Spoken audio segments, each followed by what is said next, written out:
Hello, everybody. My name is Karen Spruyt, and today I will talk to you about sleep. I would like to thank the organizing committee for the invitation to talk. And so my talk will be divided into three sections. So what do we know about sleep?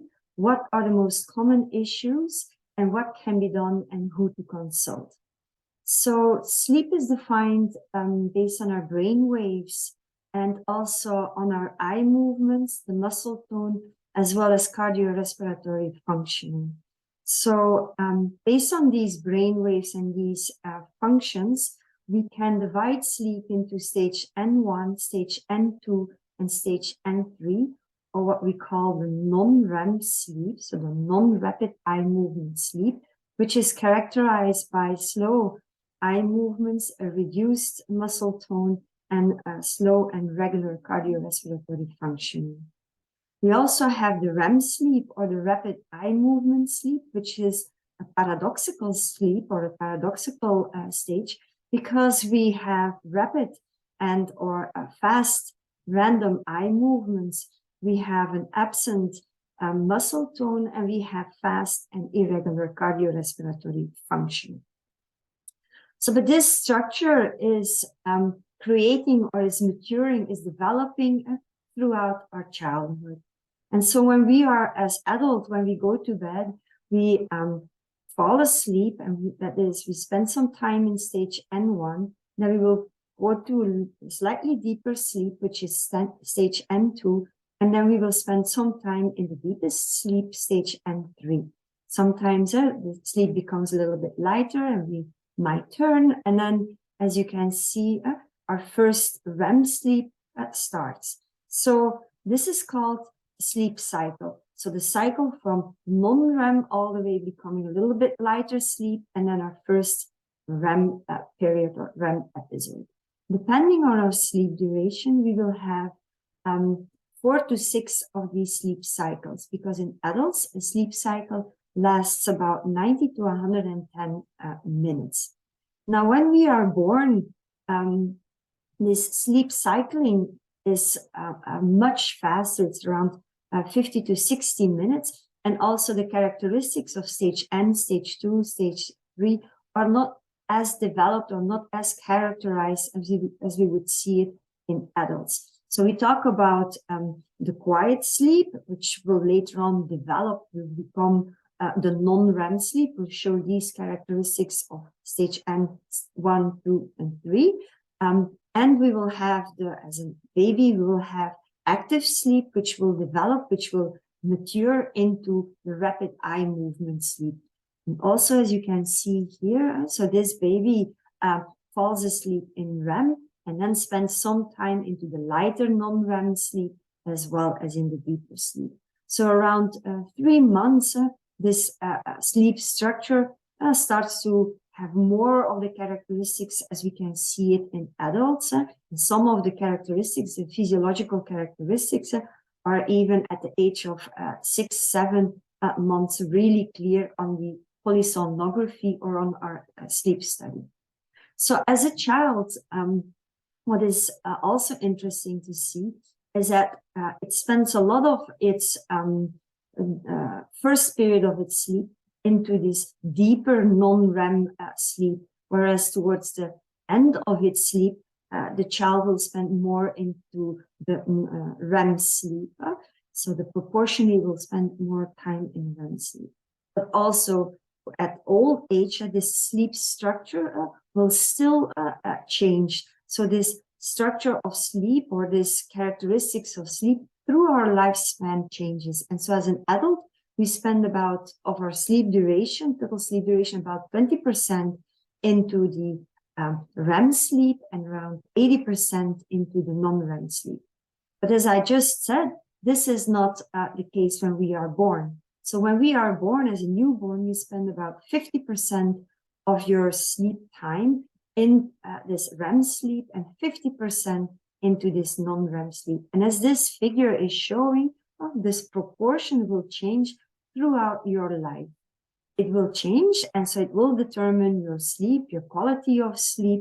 And then there's another element that comes into play, and that is what we call the two-process model of sleep, which explains that throughout the day, the sleep pressure will increase. So the homeostatic, the drive, the need to sleep will increase. And at the same time, the circadian rhythm, the biorhythm, will try to keep us and push us to remain awake up till a certain point in the evening, where actually they will start to promote, the two processes will start to promote towards sleep, and they will make sure that we can actually remain asleep and fall asleep, remain asleep, and be repaired and refreshed for the next morning. So it is a distribution of the REM and the non-REM sleep, the characteristics of the non-REM sleep, as well as the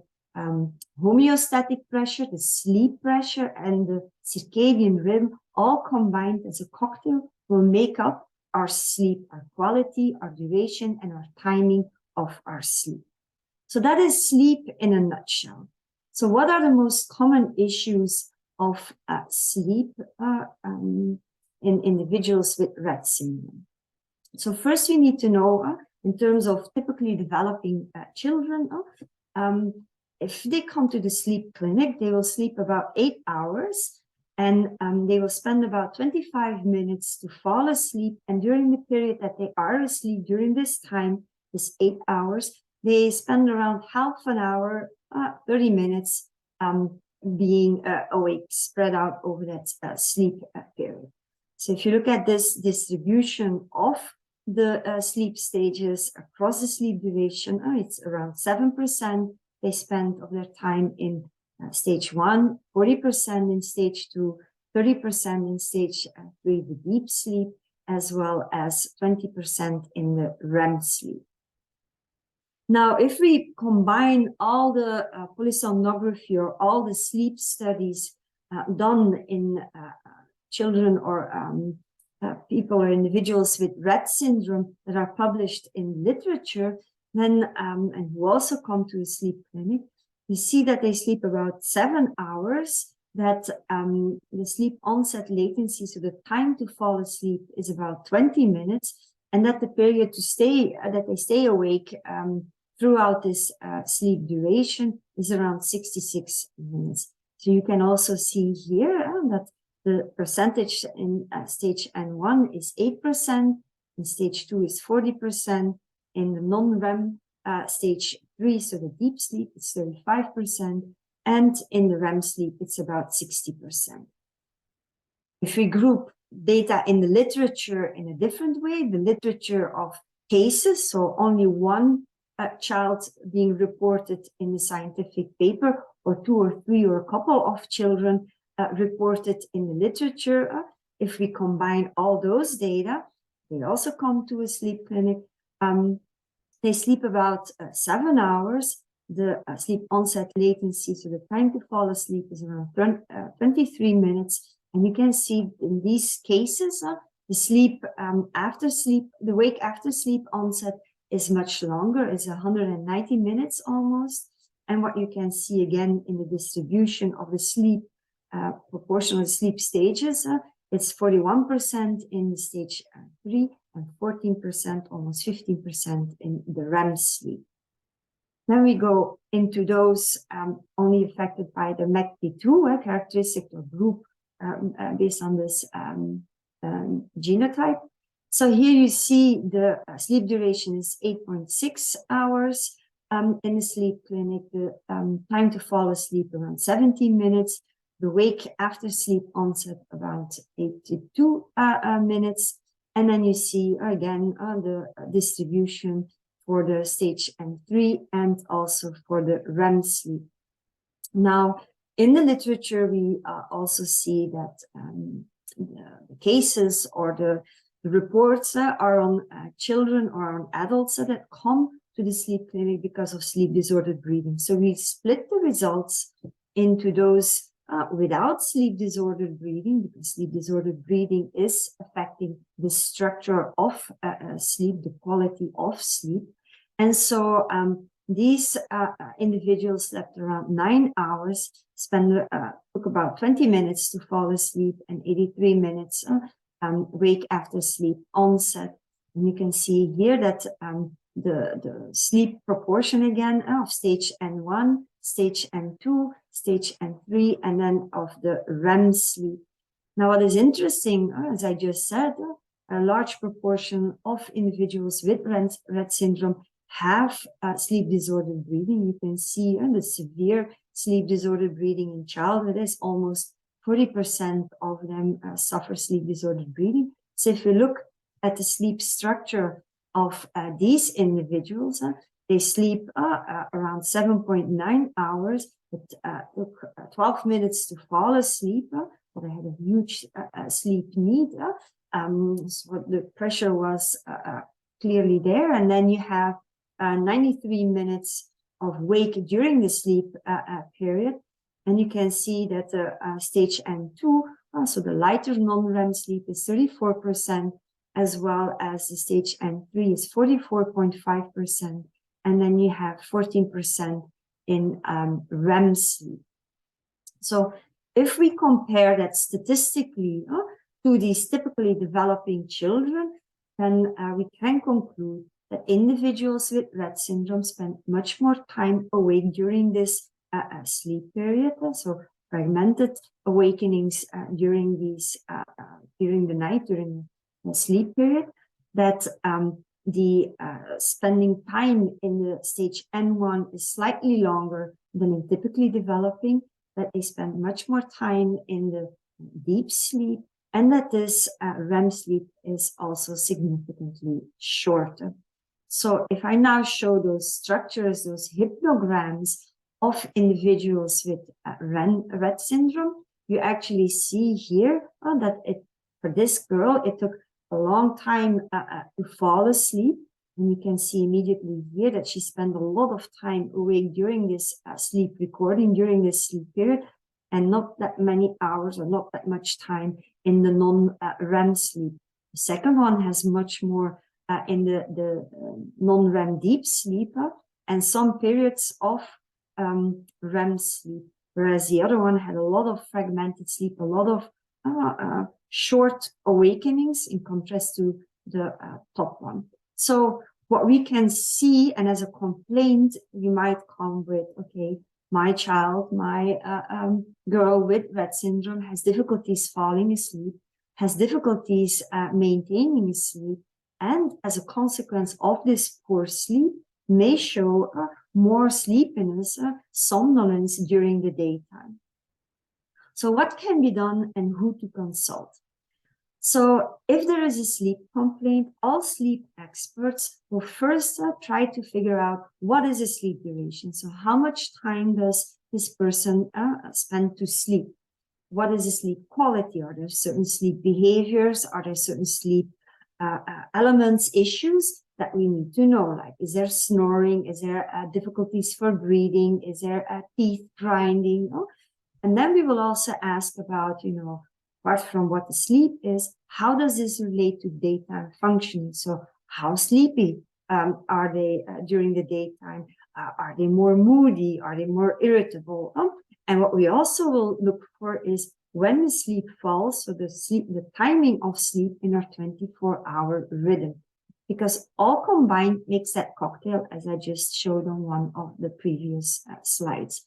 So when you come with a sleep complaint, it is ideal that you first have kept a little bit of a diary, around 2 weeks, where you make a note of the bedtime, the rise time, the number of wakings, how long the wakings were, certain behaviors or certain things that you notice or you observe, and you can write it down in that diary. We will also ask you to talk to your primary care physician about it, because often with individuals with a neurodevelopmental disability, that they will think that the sleep issue is a comorbid element, is a comorbid symptom.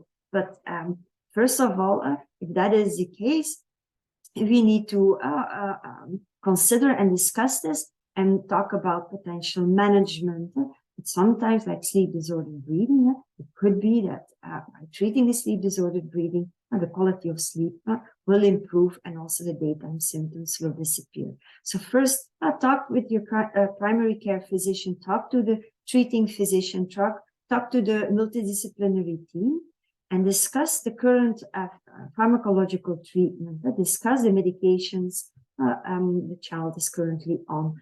What we will also recommend is that there is a medical checkup, and a medical checkup for example, iron deficiency, because it can be associated to certain sleep disorders.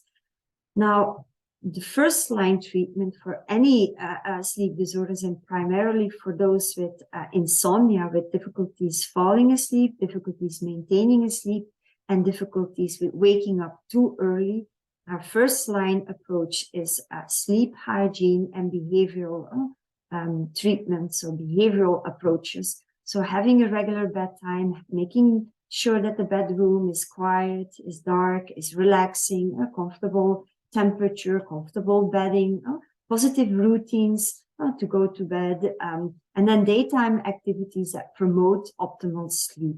Keep a bed, keep the bedroom for sleep. Now, pharmacological management could be, and is reported in the literature, but few cases are reported with respect to Rett syndrome, that is melatonin or a dopamine agonist or GABA agonist or polytherapy. But I would really like to stress that there's too few studies on pharmacological management in Rett syndrome to make any firm recommendations. So I would highly recommend you to talk with your treating physician, to talk with the multidisciplinary team, and to check the current pharmacological treatment, and to implement all these behavioral approaches to the little issues that might surface, and then take it step by step to work towards an optimal sleep of your child. So with this, I'd like to thank you for your attention, and I'm looking forward to your questions. Thank you very much.